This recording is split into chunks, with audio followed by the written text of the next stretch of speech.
Nuevos vínculos criminales acuden a la Policía Nacional por crimen de empresario de Tocoa y conexiones a una estructura conocida como la Red del Abogado. Adán Funes anuncia querella contra líder religioso por delitos contra el honor. Pide investigar por crimen de Juan López a grupos humanitarios y de defensa del territorio en la zona. Maribel Espinosa llega a la Casa de Gobierno para entregar un recurso de revisión sobre el estado de excepción. Tribunal condena al exfiscal que mató a su expareja Inacaome Valle y que también era exfiscal. Asociación de Medios de Comunicación se reúne con embajadores de la Unión Europea para abordar temas de democracia y la libertad de expresión. Tras arreglar con la justicia su defensa en libertad, retornó David Chávez y envía primeros misiles a sus correligionarios del Partido Nacional. Bukele se reúne con élites empresariales de América Latina que alaban su modelo. El Papa Francisco sigue delicado y Trump muestra sus diferencias con Macron sobre Ucrania. Tegucigalpa registra su segunda masacre en el año. 4 personas mueren en trágicos accidentes y un camarógrafo resulta herido en enfrentamiento en Choloma. Este es su noticiero TN5 Estelar con Renato Álvarez y Cristina Rodríguez. La precandidata presidencial por el Partido Liberal, Maribel Espinosa, se presentó este lunes a la Secretaría de la Presidencia para solicitarle al Poder Ejecutivo la revisión del estado de excepción, dado que el mismo no cumple con los requisitos constitucionales ni con los principios exigidos por los estándares internacionales. Se le está solicitando a la señora presidenta que haga una revisión de esa decisión, dado que un decreto ejecutivo no es objeto de un recurso de inconstitucionalidad. Esto es algo serio. Por eso, si este gobierno, aún con nuestro escrito de revisión, mantiene su decisión, es claro que ellos van a incurrir en responsabilidad si mantienen el estado de excepción, porque nosotros lo vamos a hacer valer ante la Corte Interamericana de Justicia. Espinosa insistió que Honduras se expone a graves consecuencias a nivel internacional de mantener esta medida. Muy buenas noches, Honduras.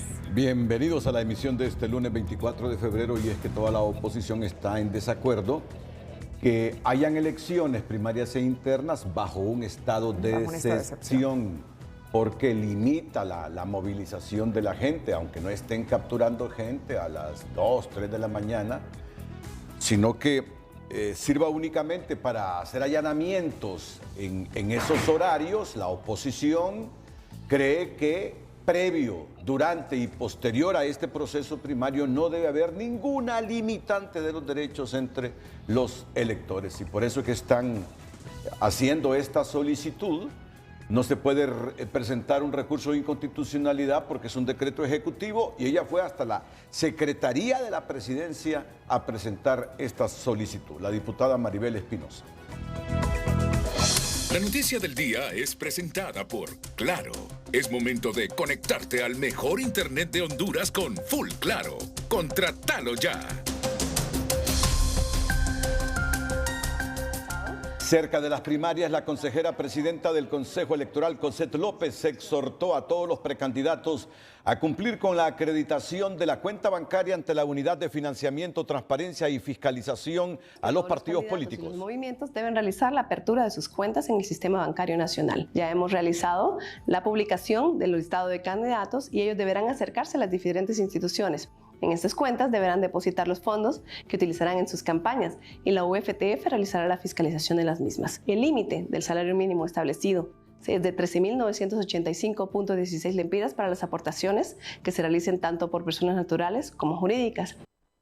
López advirtió a los precandidatos que hay sanciones por el incumplimiento de este requisito, desde 50 a 100 salarios mínimos, y la campaña también será revisada por el proyecto de propaganda electoral del Consejo Nacional Electoral.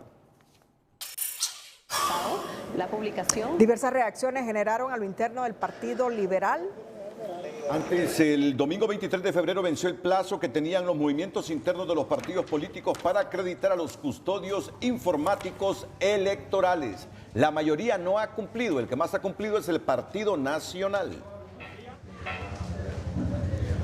Finalizado el plazo establecido por el Pleno de Consejeros el pasado 23 de febrero, se han registrado más de 20,000 custodios, lo cual pues, nos da números favorables para poder iniciar el proceso de capacitación y acreditación de estos custodios, sin menoscabo de que pueda continuar el registro de los custodios faltantes, que es una cantidad aún considerable, pero mínima con respecto a los números que se manejaban la semana anterior, y en ese sentido garantizar que estos ciudadanos van a estar el día de la elección, pero también van a tener los conocimientos y las herramientas para cumplir esa labor de asistencia al TREP y al uso biométrico. El Consejo Nacional Electoral ya comenzó a contactar a los custodios electorales para iniciar con las capacitaciones para lograr que el TREP y la biometría funcionen el día de las elecciones primarias el próximo 9 de marzo, detalló Eduardo Fuentes.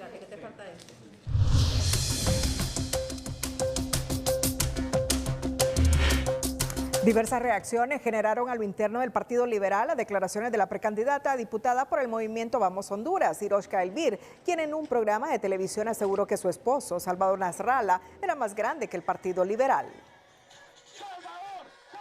Nadie es superior al Partido Liberal, todos estamos sometidos a esa bonita bandera rojo, blanco, rojo. Arriba del Partido Liberal solo está Honduras, arriba de Honduras solo está Dios. Otros dirigentes liberales molestos por esta declaración le piden tanto a Iroshka como a Salvador Nasralla más humildad en la previa de las elecciones primarias, pues de llegar a ganar esta contienda tienen que salir a buscar el liderazgo del partido y no pueden hacerlo con una actividad superior, afirman. El dirigente del Partido Nacional, Fernando Anduray, es del criterio que con el regreso del presidente del Comité Central, David Chávez, la institución de la estrella solitaria volverá a hacer oposición ante el silencio cómplice del precandidato presidencial, Nasriat Fura. La llegada de David Chávez al país le devuelve al Partido Nacional su presencia en la oposición política y viene a llenar el vacío que se había causado. Estas elecciones primarias ya no pueden generar división en el partido, ni David Chávez va a generar división. Él tiene derecho a decir cuáles son sus candidatos a presidente, diputados y alcaldes, como cualquier nacionalista. Y tampoco ha propuesto confrontación dentro del partido, pero ha dicho que el partido debe limpiarse. Anduray afirmó que el respaldo de Chávez de cara a este proceso electoral primario será para los rostros nuevos, ninguno para quienes pretenden reelegirse sin mérito alguno. En un vuelo privado, tras 15 meses prófugo de la justicia, llega al país el presidente del Partido Nacional, David Chávez, y su retorno genera muchas expectativas, pues su primer mensaje a la base y al país fue de rencor y resentimiento hacia sectores de su partido, al punto que hay quienes aseguran que ha llegado condicionando y entre sus objetivos se encuentra ahondar las fricciones en el nacionalismo. Después de 15 meses prófugo de la justicia, el presidente del Partido Nacional, David Chávez, regresa a Honduras, entra por el aeropuerto Toncontín y lo recibe una multitud de las bases azules del Distrito Central. Ni odio ni rencores para nadie. Perdono a todos los que me injuriaron. A todos los que me dieron la espalda. Pero a los que le dieron la espalda, al parecer ni los perdona ni los olvida. Y están en la cúpula de su propio partido, a quienes después del perdón les dedicó más de un párrafo cargado de rencor y reclamo. Miro un partido cuya cúpula está llena de arrogantes. Y me refiero a esa cúpula que ha quedado en nuestro partido, que aprovechó las circunstancias para hacer y deshacer con él. Desde el autoexilio, Chávez en más de una oportunidad descargó todo su malestar en contra del precandidato Nasriat Fura, mantuvo constante comunicación con el alcalde de Libre, Jorge Aldana, y movió sus bases a otro movimiento interno del Partido Nacional. Por lo menos viene a hacerle oposición a Papi y a Juan Diego Zelaya. Quizás no le va a ajustar para doblar a Papi, porque David es fuerte en la parte política, pero sí le puede ajustar para debilitar en los territorios más fuertes del Partido Nacional a Juan Diego Zelaya y posicionar a Erasmo Portillo. En su discurso de arribo, David Chávez lució más como un oponente que como un militante del Partido Nacional, y no falta quienes piensen que su regreso está condicionado a fraccionar a la estrella solitaria y a facilitar el camino al Partido Libertad y Refundación. A nadie le quitan órdenes migratorias si no hay un diálogo, una negociación. No ha sido por el debido proceso, ha sido por la debida injerencia entre poderes que se ha dado para traer y quitarle las salvaguardas a David Chávez para que pueda venir libremente. Ahí hay algo raro. Yo no lo creo. David es presidente de mi partido y no ha traicionado su partido. Tal vez él tenga algún aspecto personal para con algunos dirigentes del partido, pero no le va a hacer daño a nuestro glorioso partido nacional, más aún que tenemos posibilidades de ganar las próximas elecciones. Los días en la presidencia del Partido Nacional podrían estar contados para David Chávez, pues el próximo mes de abril, ya con el resultado de las elecciones primarias, los nuevos convencionales se reúnen, votan y cambian a todas las autoridades partidarias. Es claro que en el Partido Nacional no existe total armonía, pero todas esas piezas dispersas se podrían volver a encontrar y hacer un solo cuadro una vez que pasen las elecciones primarias. Ulises Aguirre, Telenoticias. Este lunes, representantes de la Unión Europea otorgaron un fuerte respaldo a la libertad de expresión y el ejercicio de un periodismo profesional e independiente, luego de sostener una cita con la Asociación de Medios de Comunicación de Honduras, con quienes abordaron esta y otras temáticas relacionadas con la democracia en el país. Con el respeto a la libertad de expresión como una de las temáticas centrales de abordaje, la Asociación de Medios de Comunicación se reunió con representantes de la Unión Europea, quienes recordaron que el periodismo independiente es de las bases fundamentales de una democracia. Y así lo reconocemos en el artículo 11 de la Carta de Derechos Fundamentales de la Unión Europea. Por tanto, básicamente el objetivo era tener una mayor cercanía con ustedes, que los propietarios y directivos de los medios de comunicación sepan que los embajadores de la Unión Europea estamos a la orden.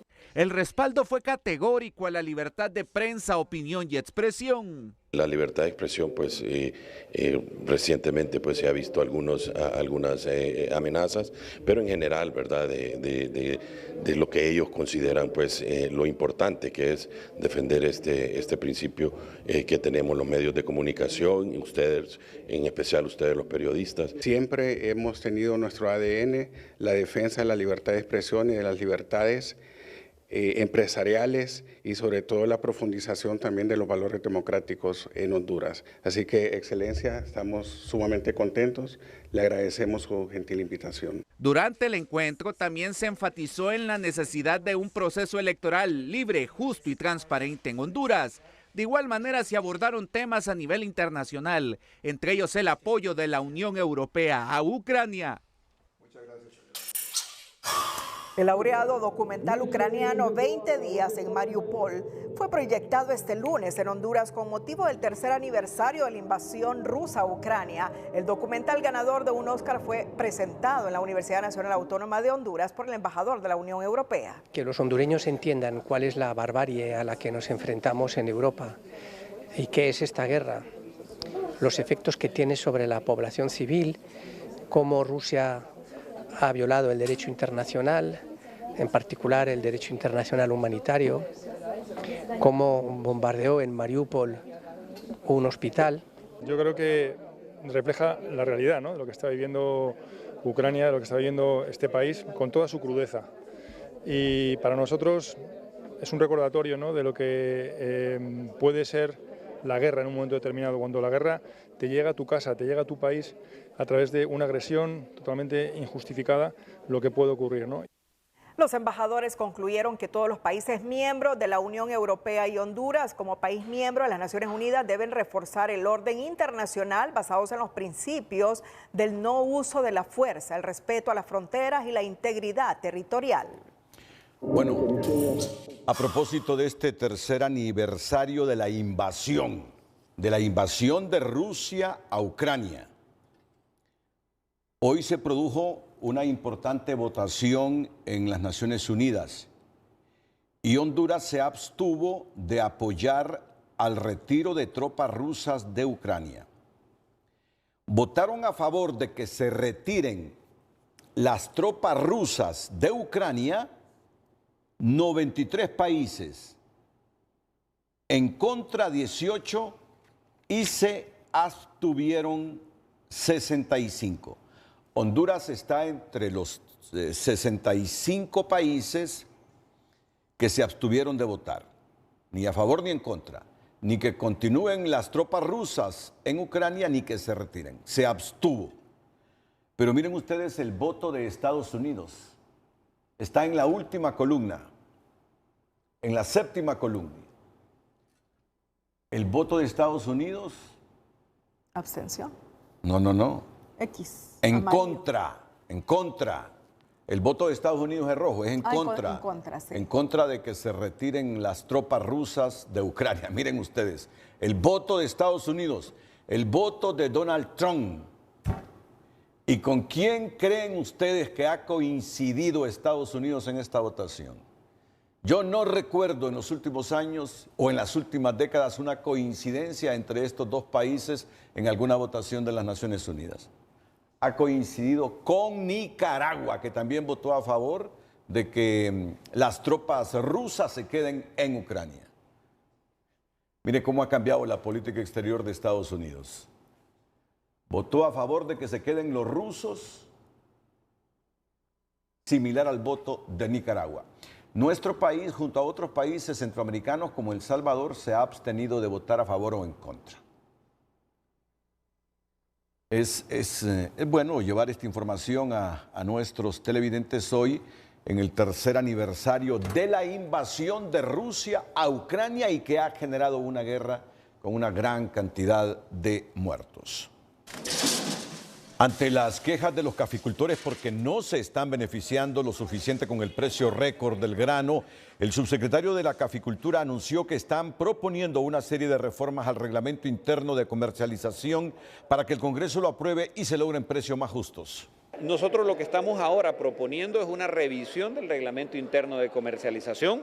Necesitamos ponernos de acuerdo todos los sectores y estamos planificando ya un foro para que podamos recoger los insumos necesarios y enviar al Congreso Nacional, que es el único que puede a través del CONACAFE, una propuesta de un reglamento interno, porque sí es necesario un mecanismo de comercialización justo en el país. El funcionario indicó que el ingreso de divisas por exportaciones de café ha incrementado sustancialmente, ya que el precio se elevó de 187 a 310 dólares en promedio por quintal, por lo que se estima que la cosecha cafetalera dejará este año más de 2.000 millones de dólares a la economía. Economía Hoy es presentada por Banco de Occidente. Comienza ahora alcanzando tu sueño de adquirir tu primera casa o vehículo y avanzando como siempre lo has querido. El Consejo Hondureño de la Empresa Privada publicó este martes su boletín anual del índice de precio al consumidor y costo de la canasta básica, indicando que se registró un mayor control de los precios. Sin embargo, el país registró la inflación más alta de Centroamérica, seguido de Nicaragua y Guatemala, mientras que Costa Rica y El Salvador registraron las tasas más bajas. Respecto al costo de la canasta básica, Costa Rica y Nicaragua tienen los costos más elevados. Y en tercer lugar, Honduras, con un monto de $335 mensuales, unos 8.600 lempiras por una canasta de 30 alimentos para una familia de 5 miembros, de acuerdo con las cifras del COE.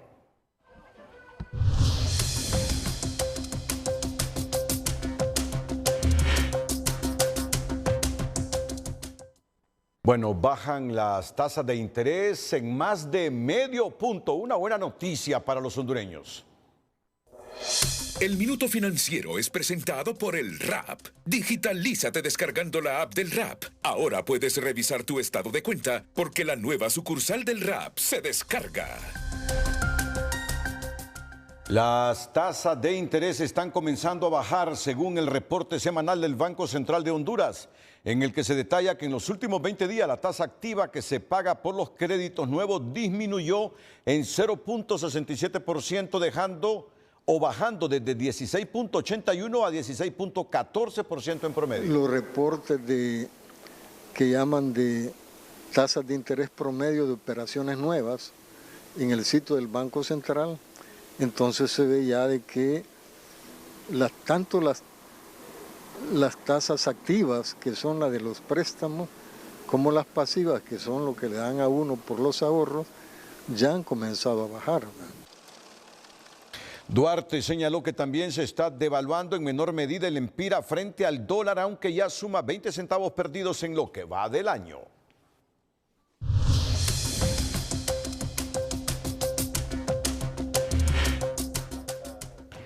Para el presidente ejecutivo de la Asociación Nacional de Industriales, ANDI, Fernando García, Honduras se quedó lejos de otros países de la región que atraen millonarias inversiones debido a que crearon mejores condiciones de seguridad personal y jurídica. Que tenemos en contraposición 60.000 hectáreas de tierra invadidas, tomas de carreteras, tomas de instituciones públicas, impuestos de guerra, maras, pandillas, narcotráfico. Entonces todo eso efectivamente ahuyenta la inversión extranjera directa y también limita la inversión nacional. Según García, muchos capitales tienen la mirada puesta en El Salvador, un país con los mejores índices de seguridad a nivel mundial y que empezó con el presidente Nayib Bukele al simplificar todos los trámites para atraer la inversión internacional. Algunos dirán que yo ya la rayo con eso de la simplificación administrativa.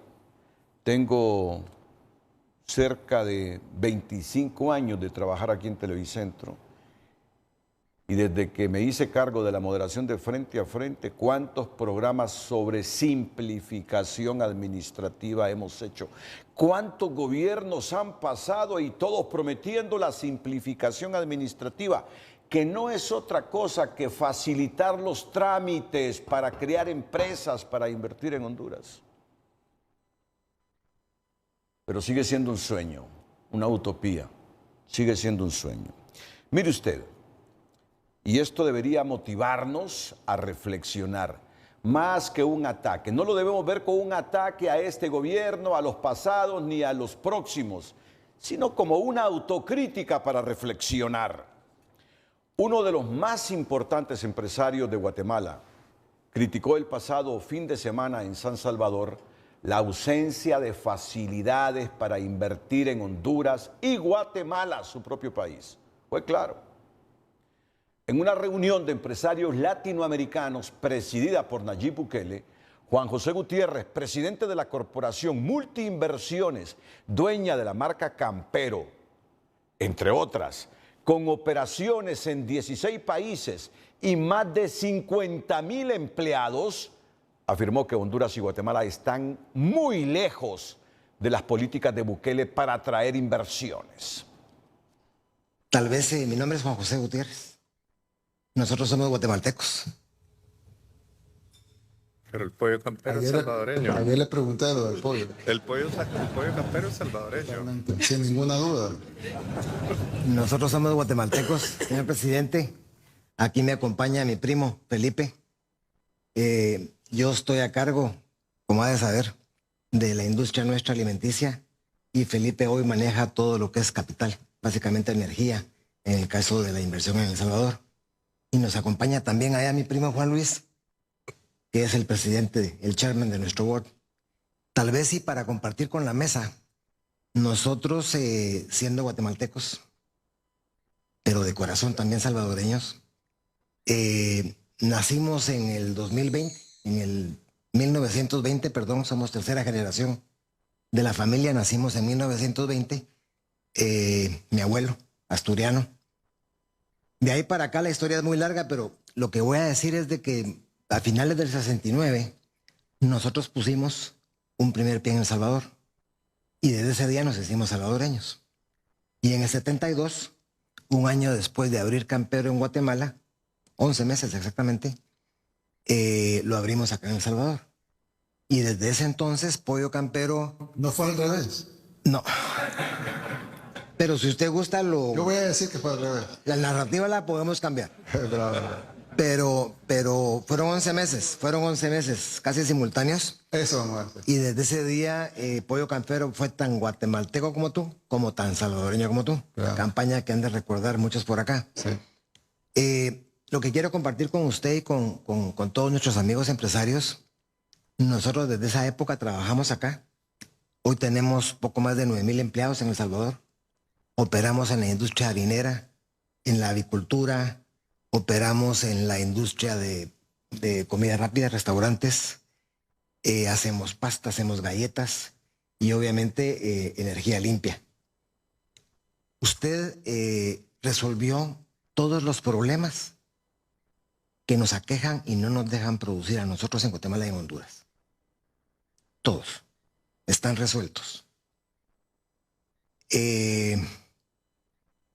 Lástima que hay fronteras. Quisiéramos que no fuera así. Hemos vivido el cambio, la transición y la transformación que este país ha sufrido para bien. Creo que Honduras y Guatemala están lejos, lamentablemente muy lejos, de poder enrumbarse en esta ruta. Lamentablemente la izquierda en nuestros países está 24/7 trabajando en la narrativa y tratando de llegar al poder. Y la derecha, estamos aquí, trabajando, produciendo. Y es esos casos especiales como el suyo, el del presidente Milei, posiblemente el del presidente Trump, outsiders, gente que viene de afuera. La política tradicional está podrida, no sirve, no nos va a llevar a ningún lado. Necesitamos que América Latina haya empresarios, gente que venga de los negocios. Es como que un padre, un sacerdote dé consejos a un matrimonio, matrimoniales, cuando nunca se casó. Entonces producir, levantar un país, hacerlo trabajar, hacer las cosas bien, eso solo lo puede hacer alguien que ya lo hizo antes, un empresario. Y por eso es que El Salvador es como ese. El gran secreto y la receta en este país es que hoy lo dirige un empresario. Alguien que sabe lo que cuesta el dinero, lo que sabe producir y lo sabe lo rápido que se va. Yo lo felicito, le agradezco. Es su segundo término y diciendo que somos lo que somos, dirán cómo es posible que no lo conociéramos todavía. Y es que nosotros nunca tocamos las puertas del gobierno a menos que necesiten algo de nosotros, algún apoyo o que podamos de alguna manera servir en alguna forma. Pero yo creo que la historia del estadio sí puede funcionar acá. Y es que más allá de que cada uno construyamos un estadio de fútbol, y perdón por el ejemplo, porque ¿por qué no entre todos construimos un Bernabéu que abarque a todo el país? Porque este país está listo para recibir no solo inversión nueva, sino para hacer crecer la que ya tiene. Nosotros en los últimos 18 meses hemos invertido acá $130 millones orgánicamente. Sabemos de gente que quiere invertir acá. Por ejemplo, CBC, ya habrá escuchado usted, y otras empresas quieren venir a invertir acá. Las condiciones están dadas y lo que hace falta, porque todo lleva a su velocidad, la salud, la educación, eso va a ir a su paso. Pero creo que el boom económico, ese sí hay que darle un electroshock. Y eso debiéramos poderlo hacer. Debiéramos poderlo hacer. Darle a la economía un electroshock con una importante y fuerte inversión que genere trabajo. Porque lo que sí se hace falta o necesita ahorita es que la economía haga un boom rápido, que se mueva rápido. Lo demás está resuelto. La gente ya no se queja de nada. Y ese es el resultado de su 90% de popularidad. Lo entendemos, lo conocemos y lo vivimos. Éramos víctimas de extorsiones, empleados que nos mataban, empleados que no llegaban a trabajar y que pagaban extorsiones a los maderos. Eso ha cambiado totalmente. Este país es otro. Venimos una vez al mes, lo vemos muy seguido, vemos lo que está construyendo. Ya usted en infraestructura está haciendo un excelente trabajo. En Guatemala, por ejemplo, tenemos sobrecostos mensuales millonarios de ver 25, 30 buques en el Pacífico esperando turno para desembarcar, en el Atlántico igual, perdiendo competitividad. Yo creo que aquí con poco podemos hacer mucho. Y cuente con nosotros. Palabras del empresario guatemalteco Juan José Gutiérrez, uno de los hombres más ricos de esa nación. No solo es la marca de camperos, y se dedican a varios rubros. Pues bien, ¿Qué ha dicho Nayib Bukele en torno a esta reunión y la polémica que ha generado en Guatemala? Yo creo que en Honduras también. Dice Bukele que hay políticos en Guatemala molestos. ¿Alguien sabe por qué? Bueno, que los políticos piensen lo que quieran. La gente de Guatemala siempre ha sido increíble conmigo y además somos indiscutiblemente pueblos hermanos y todavía está pendiente mi visita a Shela. Bueno, solo permítame unos segunditos. No deberíamos verlo como una crítica política sectaria a Libertad y Refundación. No lo miremos así. Esta es una crítica, yo diría que sana, porque facilitar a los inversionistas crear una empresa, ese es un problema no solo de libres, ese es un problema que venimos sufriendo desde hace décadas con liberales y con nacionalistas. Yo siempre me he preguntado por qué es tan difícil, por qué los procesos son tan engorrosos, por qué nos hablan siempre de simplificación administrativa y es lo que menos existe. ¿Por qué no son capaces de hacerle las cosas más fáciles, siempre respetando el marco jurídico al empresario que quiere invertir, a los empresarios que hacen solicitudes para invertir en Honduras, tanto locales como de afuera? ¿Saben qué? Este periodista ha llegado a la conclusión que aquí no hay simplificación administrativa por las coimas que todos piden, indistintamente del partido y el gobierno que sea, por las coimas en las que andan detrás los funcionarios públicos. Por eso hemos sido incapaces de hacer simplificación administrativa, que es lo que hace que Juan José Gutiérrez felicite a Nayib Bukele, fuera de lo de seguridad, porque Nayib, para que esté en ese punto, ha tenido que violar la Constitución, como otros aquí en el país lo han hecho también para reelegirse. Y ha violado derechos humanos, tenemos que decirlo, eso no lo podemos pasar inadvertido. Pero mucha gente está viendo a El Salvador de manera diferente. Claro, uno no sabe si esa política de Bukele será sostenible en el tiempo y hasta cuándo se cansarán los salvadoreños de soportar violaciones a los derechos humanos. Pero la realidad económica de El Salvador es que mucha gente está invirtiendo. 9,000 empleos tiene Capero en El Salvador, 9,000 empleos. Y hace poco, hace un mes invirtieron 180 millones de dólares. Es lo que necesitamos nosotros aquí, atraer inversión para generar empleo, porque ese es el problema principal de la gente, el empleo. Y además, malos salarios. Pero todo esto tiene que ir mejorando en la medida que el hondureño se eduque más para que exija más. Y que haya también una reflexión del empresariado, más producción, mejores salarios.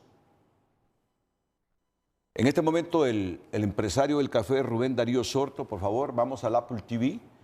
Me está enviando las inversiones que con la política de Trump se han generado en Estados Unidos. Vamos a esto, ¿qué es lo que nos importa? Miren ustedes, las inversiones en Estados Unidos desde que ha llegado Donald Trump.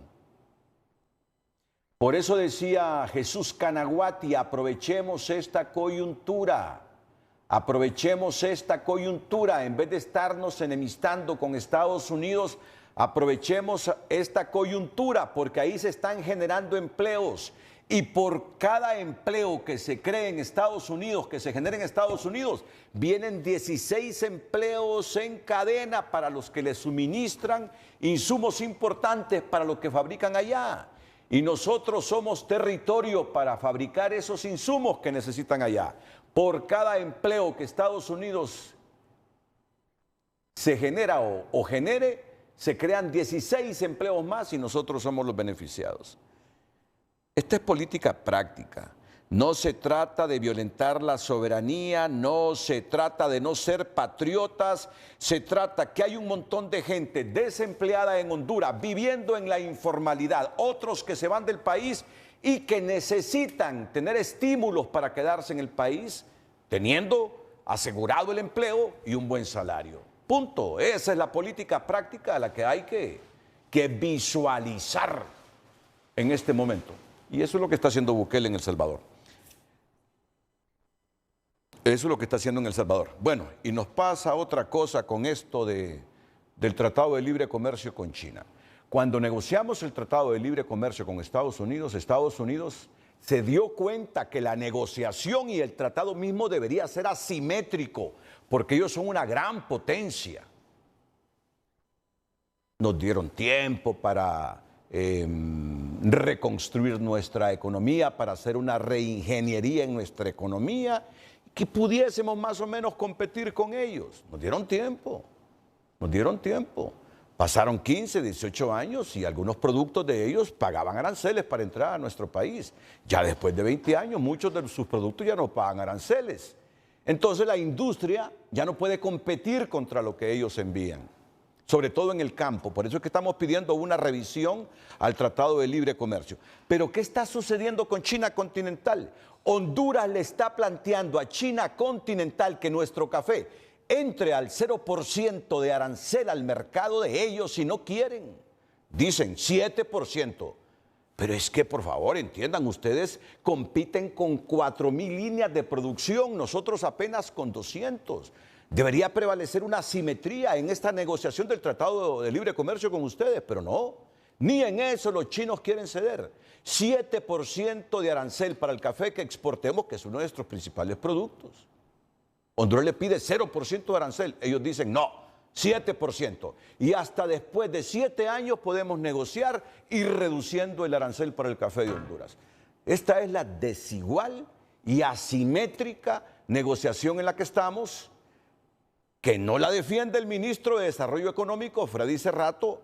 Hay que admirar a Freddy, pero que no descarte usted que en unos 6, 7 meses, después de las elecciones generales, ¿y cómo queden esas elecciones? Políticamente Honduras decida aceptar ese tratado de libre comercio con China bajo estas circunstancias que les estoy diciendo. Con un déficit comercial mayor a los 2.500 millones de dólares en 2024, China resultó ser el peor negocio de la administración Castro, considera este empresario, quien pide a las autoridades que se olviden de concretar el Tratado de Libre Comercio. Realmente que es un error graso, enorme el que hicieron, y para mí deberían de renunciar a ese tratado que tienen, que quieren hacer con China, y buscar nuevas alternativas. China avanza a pasos agigantados. Introdujo 2.552 millones de dólares en productos a Honduras, mientras que de aquí solo se exportaron 35.9 millones a esa nación. A pesar que crecieron un 150%, la cifra sigue siendo insignificante, pues los envíos crecen en 22 millones, pero las importaciones chinas en 220 millones. Y no hay manera de que un país pequeño como Honduras pueda competir con ellos. Y los comerciantes nuestros tampoco pueden competir con bajos precios.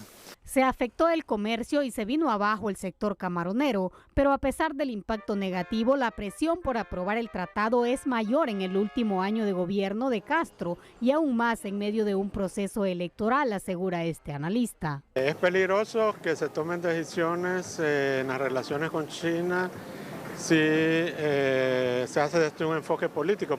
Considera que la relación no está afianzada, ya que los chinos todavía no instalan una oficina consular para extender visas y Honduras sigue esperando ventajas para firmar el TLC. Advierten que si al final no se negocia bien, una vez que se firme el acuerdo, se multiplicará el comercio de productos chinos, desplazando casi por completo a los negocios locales. Sara Carranza, Telenoticias. Nuestra nota positiva está dedicada al esfuerzo de una cafetería sanpedrana que se ha dedicado a promover la calidad del café hondureño y ha sido designada entre las 100 mejores cafeterías del mundo. La noticia positiva es presentada por Farmafácil. Recetas para cumplir tus metas. Por la compra de 1,000 lempiras en nuestras sucursales, obtienes un boleto digital y participas para ganar. La calidad del café hondureño continúa sobrepasando fronteras y nuevamente recibe reconocimiento mundial.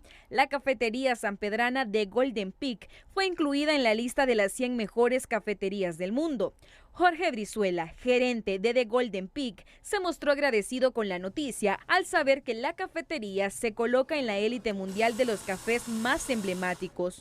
Para nosotros es una recompensa muy grande. Primero, todo el esfuerzo que todos nuestros muchachos ponen acá y además enaltecer la ciudad de San Pedro Sula.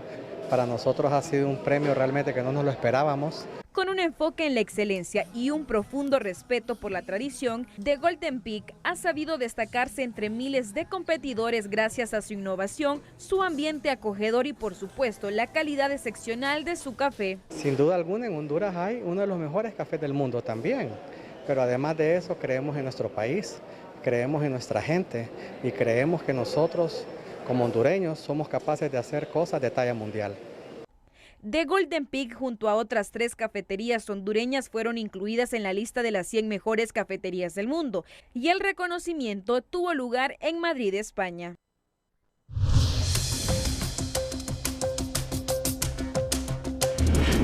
Más adelante, alcalde de Tocoa, Adán Funes, anuncia que procederá con una querella en contra de uno de los sacerdotes de la Iglesia Católica de Tocoa. Pero antes, el emprendedor de este lunes es para un sargento de los bomberos que tras una experiencia delicada de salud optó por abrir una clínica de atención terapéutica en Santa Bárbara con gran aceptación en la ciudad. El emprendedor de hoy es presentado por Ficosa. Ahorra para lograr todo lo que te propongas porque en Ficosa tienes todo el respaldo para que descubras cómo ahorrar es poder. Hay historias que en la vida valen la pena contar y apoyar a nuestros emprendedores. En el 2019, el sargento de bomberos Ronald Herrera sufrió de su estado de salud al caer en un estado de coma, pero se levantó de la cama y logró emprender su propia clínica de fisioterapia en el barrio El Rodeo de Santa Bárbara. Comencé debido a un coma que caí y no pude seguir con el trabajo normal que tenía. Después del coma ya sentí que tenía más sensibilidad en mis manos. Y me encantó más la masoterapia, los masajes, y ahí fui ingresando a ese mundo y después comencé a estudiar neurofisioterapia, fue lo primero, y después fisioterapia deportiva, que es la que estoy ya.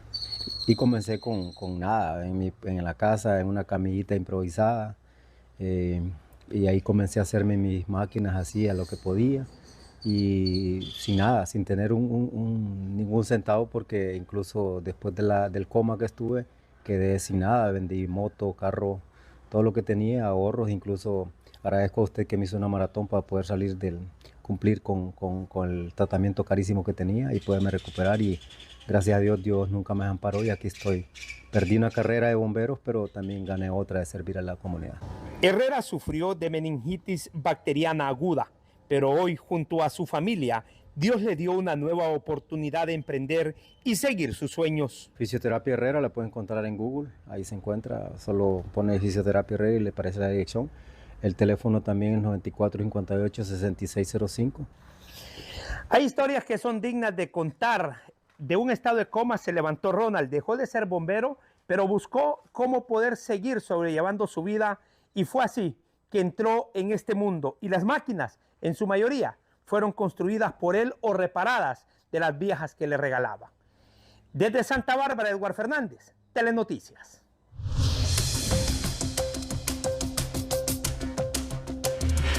Al igual que fija metas para su vida o carrera profesional, en Educación Financiera le decimos por qué es importante también priorizar sus objetivos financieros para hacerse una idea clara del por qué está ahorrando el dinero que se gana con tanto esfuerzo.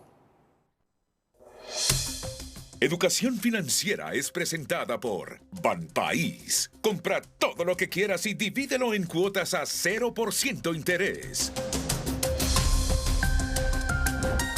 Piensa en qué desea que haga su dinero.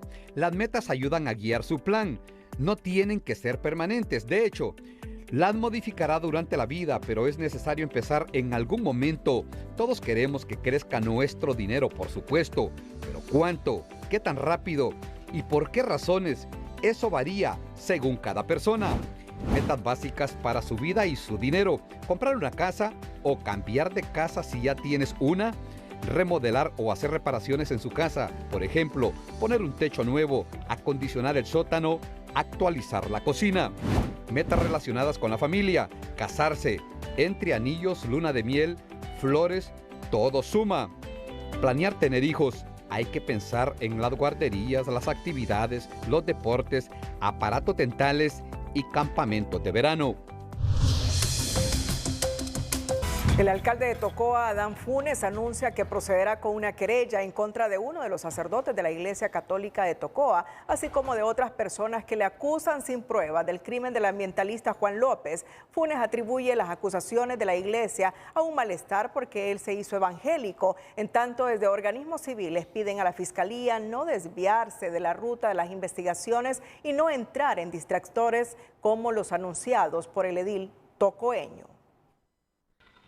En este caso, la Iglesia responsabiliza a don Adán Funes y a sus secuaces. Por esos señalamientos, el alcalde de Tocoa, Colón, procederá ante los tribunales a querellar al sacerdote Carlos Orellana, quien lo responsabiliza de la muerte del ambientalista Juan López. De querellar a estas personas que me están acusando.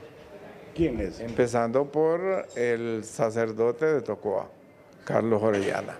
Un paso de esa naturaleza complicaría más las investigaciones, considera este defensor de derechos humanos, que pide acelerar el paso para llegar al final del caso. En medio de este proceso investigativo, creemos nosotros que no va a contribuir ni a bajar la intensidad del conflicto, ni tampoco a la búsqueda de la verdad.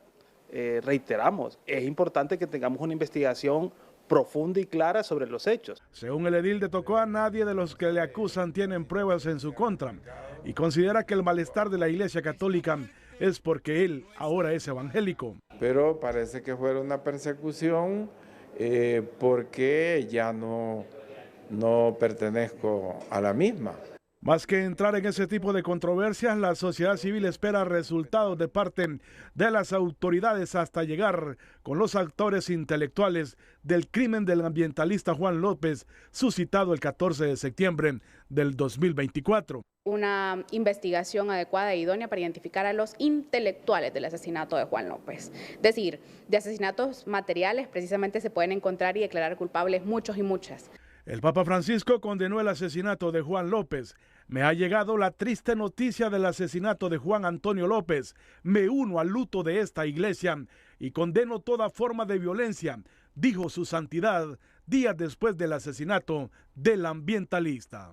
En su participación en Frente a Frente, el alcalde de Tocoa, Adán Funes, en un nuevo giro en el crimen de Juan López, pidió a la autoridad fiscal investigar a las organizaciones defensores de las tierras y de derechos humanos en la zona, al insinuar que existen otros intereses que buscan ocultarse para centrar la carga de la culpa en su persona como parte de una estrategia bien montada en su contra.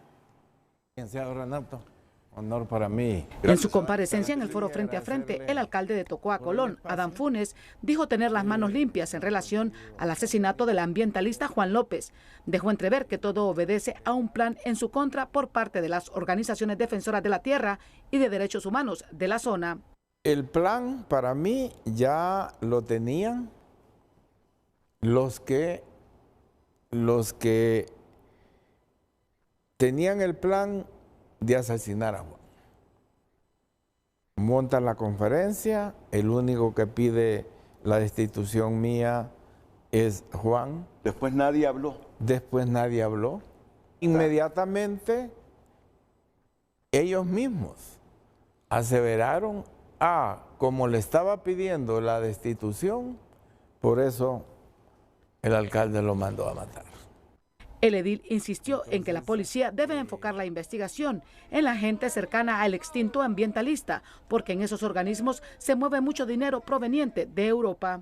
Yo lo que siempre he dicho es que cuando suceden estas cosas en organizaciones, hay que empezar por la gente más cercana a investigar. Porque de lo que yo me he dado cuenta es que llega mucho dinero de Europa al comité, le llega mucho dinero a Copa, le llega mucho dinero a la plataforma. A renglón seguido, reveló que a Juan López le estaban pidiendo el cargo como candidato a alcalde de ese término municipal y que uno de ellos fue el diputado Ramón Soto, quien de inmediato rechazó la versión del edil. Bueno, yo no es que acuso, yo lo que digo es que la policía debe de investigar el entorno de Juan. A él le estaban pidiendo la cabeza de la candidatura. ¿A diputado o a la alcaldía? A la alcaldía. A él le estaban pidiendo la candidatura. Él, me di cuenta yo por otra gente que no aceptó. Las organizaciones que usted ha mencionado le estaban pidiendo que se diera su aspiración a la alcaldía. Hasta me dicen que el diputado Ramón Soto le pidió la candidatura, pero que él no aceptó. Mártir de la resistencia, mártir de la defensa de los derechos humanos, mártir de la defensa del ambiente y de la tierra, el compañero Juan López, de que yo en su momento le pedí la candidatura a Juan López. Una cuestión falsa, hombre, una especulación terrible, un sesgo y una intención malsana de mencionar nuestro nombre en algo que no está ni por cerca. En respuesta a una consulta hecha por un televidente, quien le preguntó que si no es narco, ¿por qué aparece en narcovideos decidiendo financiamiento junto a los cachiros y al exsecretario del Congreso Nacional, Carlos Zelaya? Funes respondió que en el 2013 era normal reunirse con este tipo de personas porque se presentaban como empresarios. Bueno, el 2013, Renato, reunirse con esas personas era normal. En todas las ciudades, en todas las actividades, ellos andaban como empresarios. No había ninguna restricción para ellos. Bueno, las personas que yo conocía, que era a Leonel Rivera, a Javier. El alcalde Funes señaló que fue la administración municipal anterior a su primer mandato como alcalde de Tocoa quien autorizó los permisos de operación de la minera de óxido de hierro, ubicada a menos de 50 metros del río Guapinol. Raquel Lazo, Telenoticias. Colón es uno de los departamentos más conflictivos política y socialmente del país, y económicamente pudiese decir. Es uno de los departamentos más conflictivos del país. Es, en resumen, la parcela de tierra que resume el estado de Honduras, los 112,000 y pico de kilómetros cuadrados de territorio de Honduras. Colón. En Olancho es violencia derivada del narco. En Colón no solo es violencia derivada del narco, es el departamento más conflictivo por multifactores y en el que el Estado de Honduras no solo debe hacer un diagnóstico, sino empezar a luchar y trabajar fuerte, porque uno de los departamentos más ricos de Honduras, Colón, ese departamento, si lo supiésemos explotar con equilibrio, basta para que alimente a Honduras y para que genere el mayor Producto Interno Bruto del país. Pero hoy lamentablemente lo tenemos convertido en el departamento con multicausas que generan violencia, más que Olancho. Pero entre todo esto, mire ustedes que uno puede sacar conclusiones positivas. Mire usted los debates que se generan en ese departamento, los debates políticos que a nivel nacional no hacemos porque alguna gente renuncia a ellos.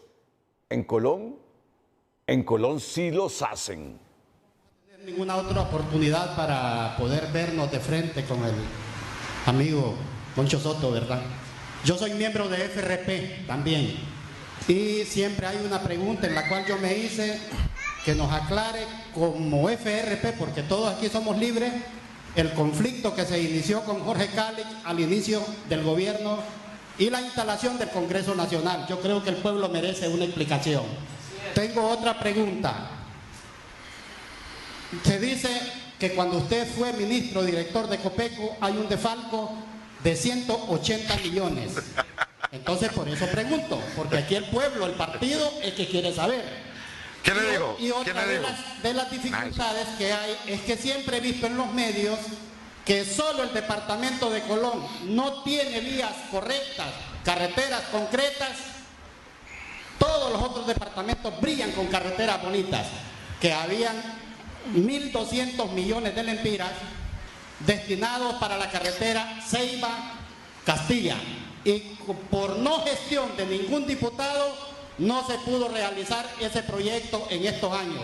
Solamente, no guardo ninguna cuestión con usted, me conoce y lo conozco, pero el Partido Libre necesita una explicación y yo soy miembro de él. Gracias, don Víctor Osorio. Ingeniero Soto. Qué lástima venir a ocupar estos espacios de participación ciudadana, de presentación de planes de gobierno para este tipo de preguntas de este muchacho. Hombre, qué barbaridad, qué lástima, lamentable realmente, lamentable el sesgo, incluso el sesgo político con que lo hace. Usted me ha explicado, acusándonos de un desfalco de 70 millones en la mente suya, quizá en la mente suya. Ahora, si usted tiene alguna prueba, vaya a la fiscalía, porque nosotros en el gobierno nos dieron un finiquito. ¿Cómo dicen? No, pues aquí no hablemos de supuestos. Posiblemente, supuestamente, usted ahora tiene dinero cuando era bien pobre, y yo podría suponer muchas cosas. Lo acusan de que usted se hizo dueño del mercado, pero eso supuestamente. Yo no voy a venir a decir esas cosas, porque de supuestos no podemos. Tenemos que ser serios, compañeros. ¿Cómo va a venir usted a vertir siquiera una temeraria acusación? Supuestamente tuvo un desfalco de 75 millones, estuviera preso, porque en el gobierno de la presidenta Xiomara Castro no se perdona la corrupción, señor. No se permite la corrupción.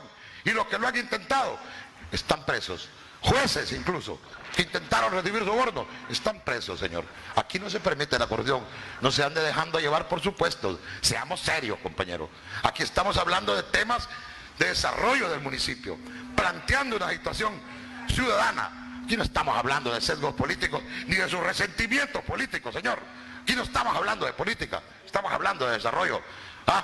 Que por gestiones de los diputados no sea pavimentado, sea serio también, hombre.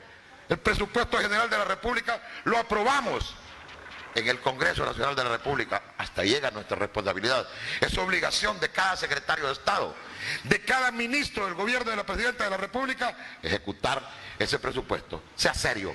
Ningún diputado está para ejecutar obras. Gestionamos sí lo que podemos, pero la obligación de nosotros es legislar, es aprobar esa herramienta de desarrollo que se llama Presupuesto General de la República, y se le pone en las manos a cada secretario de Estado para que él lo ejecute. Infórmele, por favor, compañero, que es regidor actual de la municipalidad. Por eso estamos como estamos. ¡Qué barbaridad! Ni ningún diputado se pone a ejecutar obras, señor. Por supuesto que he tenido una lucha permanente y constante en el Congreso, y los que han visto las sesiones del Congreso lo saben, que he increpado al ministro de la Secretaría de Infraestructura y Transporte cuántas veces ha ido a comparecer al Congreso, cuántas veces lo he increpado por la construcción de la carretera CA13 de Ceiba hacia Castilla. Me ha dicho 150.000 veces que ya están 79 millones de euros que donó la cooperación europea a través de la Agencia de Cooperación Española, y que lo van a empezar este año. Yo ya no doy fechas, porque el ministro me dijo que en febrero empezaba, pero eso fue el ministro, pero no ha empezado. Entonces seamos serios, compañeros. Olvidemos de los sesgos políticos, que es lo que nos mata en este municipio. Yo como FRP pregunto, no señor, aquí venimos a preguntar cómo...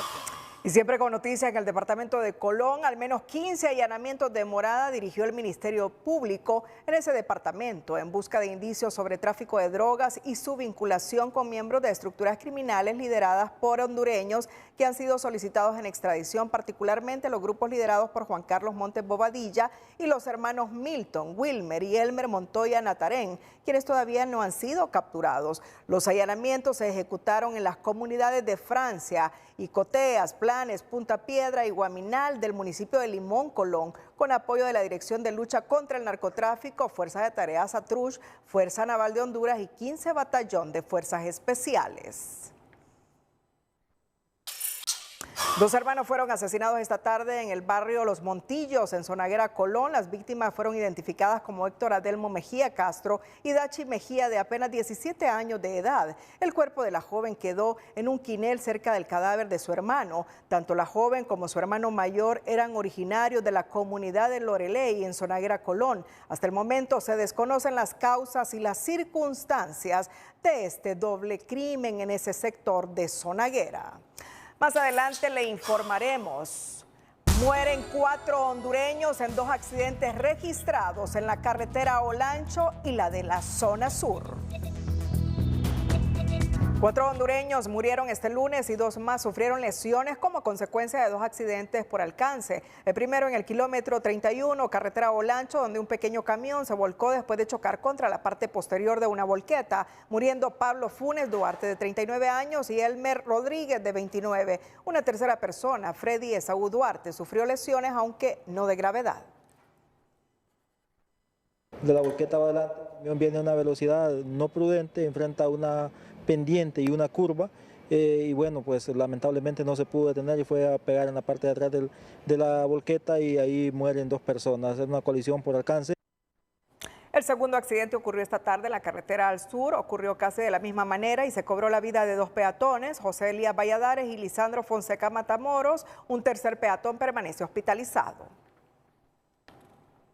Va en una pendiente, va en una zona de curva, va a exceso de velocidad, un turismo, pues va también adelante un vehículo de carga pesada, va lento, entonces por no colisionar por alcance realiza una maniobra evasiva y pues lamentablemente sale para la berma, y en la berma se encontraban 3 peatones que fueron atropellados, 2 de ellos lamentablemente ya fallecieron en el Hospital Escuela Universitario.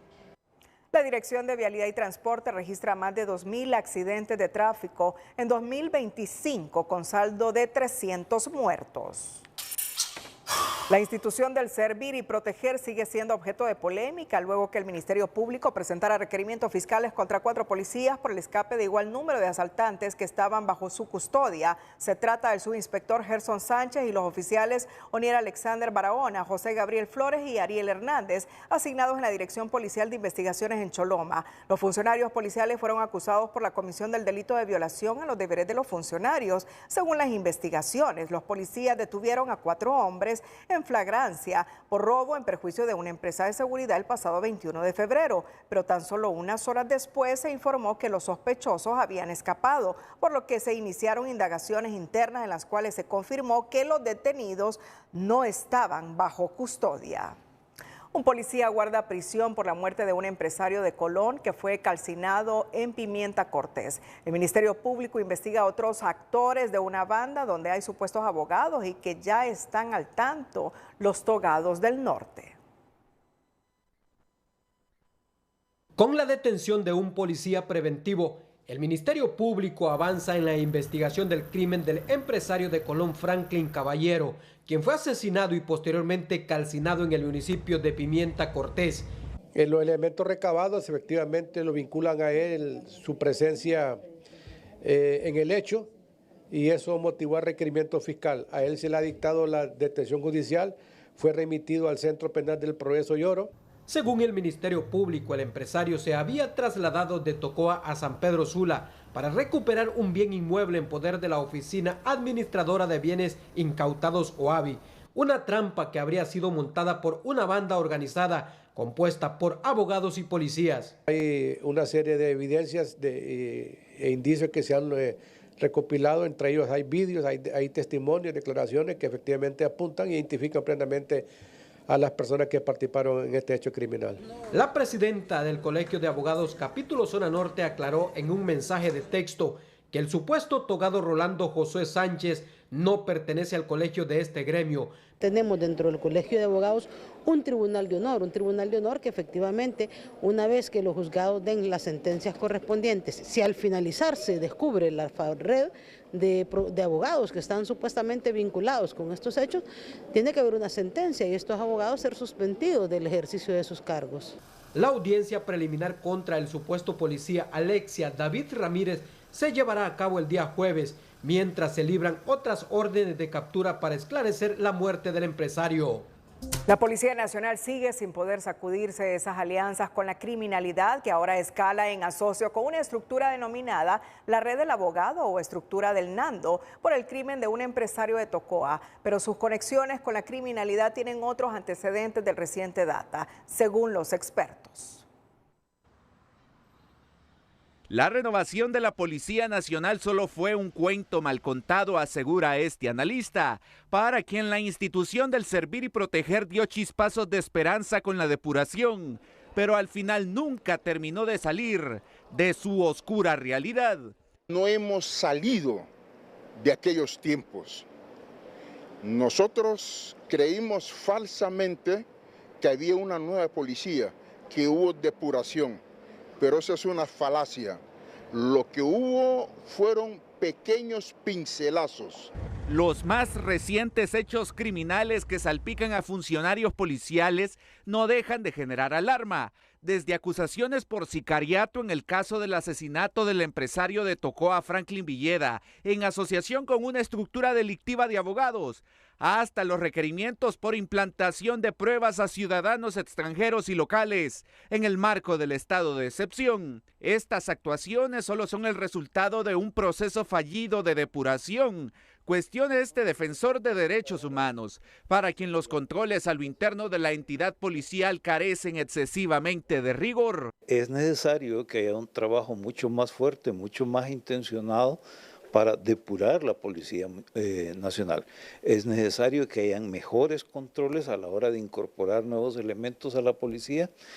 Pero desde la Secretaría de Seguridad destacan que la limpieza de la policía es permanente. Para el caso, hasta esta fecha contabilizan 3,000 miembros separados por cuestiones administrativas, de los cuales 300 de ellos ejecutaron acciones constitutivas de delito. Esto demuestra precisamente que nosotros aplicamos toda la normativa jurídica vigente necesaria para que los funcionarios encargados de la aplicación de la ley respeten la ley precisamente en el cumplimiento de sus funciones. Mientras la DIDATPOL en comunicación interna con TN5 señala que se han abierto investigaciones de oficio contra todos los policías acusados. En un hecho que involucra a efectivos de la Policía Nacional, así como a pobladores de Chamelecón, resultó herido de bala un camarógrafo que daba cobertura a una revuelta en la que hubo disparos tras ejecutarse algunas capturas. Desde esta tarde, esta sede policial en el sector de Chamelecón permanece fuertemente custodiada por efectivos de la Policía Nacional y Militar.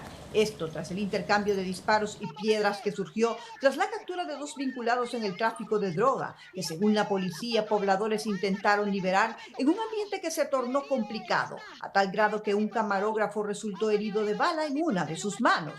Se van a hacer las investigaciones para ver si fue los policías o ellos mismos que disparó. Recuerde que habían más de 100 personas y muchos de ellos andan armas. Entonces vamos a investigar de qué se trata, vamos a investigar quiénes dispararon o a quiénes les interesaba disparar, ¿verdad? Para poder culpar a la policía de algún acto que tal vez no ocurrió. Lo que pasó aquí en Chamelecón fue que los policías, ahí están los tiros, miren, ahí están los hoyos de los tiros donde ellos dispararon a todos nosotros que estábamos aquí presentes. Tras el incidente, la policía capturó a 4 presuntos participantes en la revuelta. Pero a mí y al muchacho nos arrestaron, somos mototaxistas y nos encontrábamos en la escena, ¿verdad? Por eso nos arrestan por sapos. La situación es lamentada por vecinos de la zona. ¿Quién te va a preocupar? Porque nosotros los encerramos y le ponemos candado acá y le metemos, cuando mismo la tirazón los fuimos para adentro. ¿Sí? Porque es peligroso estar abriendo las... Bueno, pues no le puedo decir la palabra, ¿cómo es? Ahora este caso está en proceso de investigación, mientras el camarógrafo herido permanece interno en un hospital de la ciudad. La Fiscalía Especial de Delitos contra la Vida logró fallo condenatorio en contra del abogado y el fiscal del Ministerio Público, Isaí Campos Rodríguez, por el femicidio agravado de su esposa, la fiscal Karen Gabriela Almendares. El juicio oral y público se desarrolló en el Tribunal de Sentencia de Nacaome Valle, donde el Ministerio Público presentó 84 medios probatorios, entre ellos documentales, testificales, científicos y periciales, además de 22 embalajes de discos compactos con revelador contenido del antes y después del hecho delictivo. La audiencia individualizó individualización de la pena se señaló para el viernes 7 de marzo del 2025. El acto sicarial se ejecutó el 27 de mayo del 2022, donde se determina que Campos ordenó a sobrino y a otra persona que ultimaran a la fiscal Almendares en el interior de su vivienda. Un juez en materia de criminalidad organizada y corrupción resolvió en audiencia inicial declarar al lugar la excepción planteada por incompetencia de jurisdicción en el caso del Instituto Hondureño del Transporte Terrestre y manda que sea la jurisdicción ordinaria penal que conozca el requerimiento fiscal contra 9 abogados vinculados a una red que falsificaban firmas y sellos en auténtica del Colegio de Abogados de Honduras para trámites legales. Las defensas de los acusados plantearon que corresponde al circuito judicial en materia de crimen organizado y corrupción conocer especialmente redes criminales y redes de corrupción y que el Ministerio Público, aunque formalizó el requerimiento fiscal, no pudo constatar que los 9 encausados hayan pertenecido o que pertenecen a una organización criminal organizada, ya que ninguno de ellos se conoce entre sí por ser de diferentes lugares del país. Cerramos la emisión estelar. Feliz noche.